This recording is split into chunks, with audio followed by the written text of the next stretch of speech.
Hi again, Mustangs. I'm here to read the second part of Chapter 5 of J.K. Rowling's Harry Potter and the Sorcerer's Stone, illustrated by Jim Kay. This is the second part of Chapter 5, Diagon Alley. He grinned at Harry's amazement. They stepped through the archway. Harry looked quickly over his shoulder and saw the archway shrink instantly back into solid wall. The sun shone brightly on a stack of cauldrons outside the nearest shop. Cauldrons, all sizes, copper, brass, pewter, silver, self-stirring, collapsible, said a sign hanging over them. Yeah, you'll be needing one, said Hagrid, but you got to get your money first. Harry wished he had about 8 more eyes. He turned his head in every direction as they walked up the street, trying to look at everything at once. The shops, the things outside them, the people doing their shopping. A plump woman outside an apothecary's was shaking her head as they passed, saying, "Dragon liver, 16 sickles an ounce. They're mad." A low, soft hooting came from a dark shop with a sign saying Aelop's Owl Emporium, tawny, screech, barn, brown, and snowy. Several boys of about Harry's age had their noses pressed against a window with broomsticks in it. "Look," Harry heard one of them say, "the new Nimbus 2000, fastest ever." There were shops selling robes, shops selling telescopes and strange silver instruments Harry had never seen before. Windows stacked with barrels of bat spleens and eel's eyes, tottering piles of spell books, quills, and rolls of parchment, potion bottles, globes of the moon. "Gringotts," said Hagrid. They had reached a snowy white building which towered over the other little shops. Standing beside its burnished bronze doors, wearing a uniform of scarlet and gold, was... "Yeah, that's a goblin," said Hagrid quietly as they walked up the white stone steps towards him. The goblin was about a head shorter than Harry. And there's another picture of Diagon Alley. All the strange shops and things that Harry had never seen. He had a swarthy, clever face, a pointed beard, and Harry noticed very long fingers and feet. He bowed as they walked inside. Now they were facing a second pair of doors, silver this time, with words engraved upon them. "Enter, stranger, but take heed of what awaits the sin of greed. For those who take but do not earn must pay most dearly in their turn. So if you seek beneath our floors a treasure that was never yours, thief, you have been warned, beware of finding more than treasure there." "Like I said, ye'd be mad to try and rob it," said Hagrid. A pair of goblins bowed them through the silver doors, and they were in a vast marble hall. About 100 more goblins were sitting on high stools behind a long counter, scribbling in large ledgers, weighing coins on brass scales, examining precious stones through eyeglasses. There were too many doors to count leading off the hall, and yet more goblins were showing people in and out of these. Hagrid and Harry made for the counter. "Morning," said Hagrid to a free goblin. "We've come to take some money out of Mr. Harry Potter's safe." "You have his key, sir?" "Got it here somewhere," said Hagrid, and he started emptying his pockets onto the counter, scattering a handful of moldy dog biscuits over the goblin's book of numbers. The goblin wrinkled his nose. Harry watched the goblin on their right weighing a pile of rubies as big as glowing coals. "Got it," said Hagrid at last, holding up a tiny golden key. The goblin looked at it closely. "That seems to be in order." "And I've also got a letter here for Professor Dumbledore," said Hagrid importantly, throwing out his chest. "It's about the you-know-what in Vault 713. The goblin read the letter carefully. "Very well," he said, handing it back to Hagrid. "I will have someone take you down to both vaults. Griphook!" Griphook was yet another goblin. Once Hagrid had crammed all the dog biscuits back inside his pockets, he and Harry followed Griphook towards one of the doors leading off the hall. "What's the you-know-what in Vault 713? Harry asked. "Can't tell you that," said Hagrid mysteriously. "Very secret. Hogwarts business. Dumbledore's trusted me. More'n my job's worth to tell you that."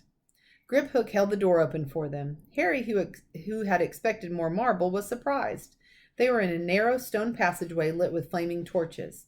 It sloped steeply downwards, and there were little railway tracks on the floor. Griphook whistled, and a small cart came hurtling up the tracks towards them.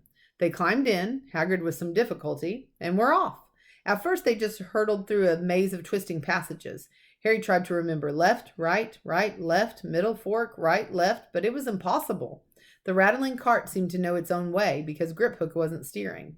Harry's eyes stung as the cold air rushed past them, but he kept them wide open. Once he thought he saw a burst of fire at the end of a passage and twisted around to see if it was a dragon, but too late.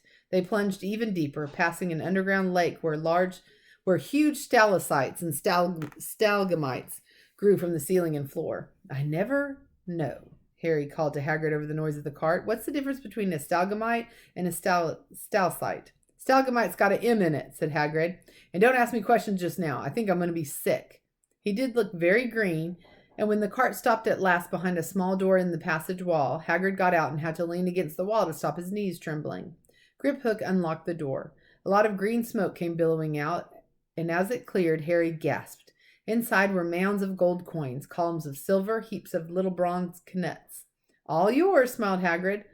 All Harry's? It was incredible. The Dursleys couldn't have known about this, or they'd have had it from him faster than blinking. How often had they complained how much Harry cost them to keep? And all the time there had been a small fortune belonging to him buried deep under London. Hagrid helped Harry pile some of it into a bag. "The gold ones are galleons," he explained. 17 silver sickles to a galleon and 29 knuts to a sickle. It's easy enough. "Right, that should be enough for a couple of terms. We'll keep the rest safe for you." He turned to Griphook. "Vault 713 now, please. And can we go more slowly?" "One speed only," said Griphook. And there's one of the goblins looking at a ruby at the bank. They were going even deeper now and gathering speed. The air became colder and colder as they hurtled round tight corners.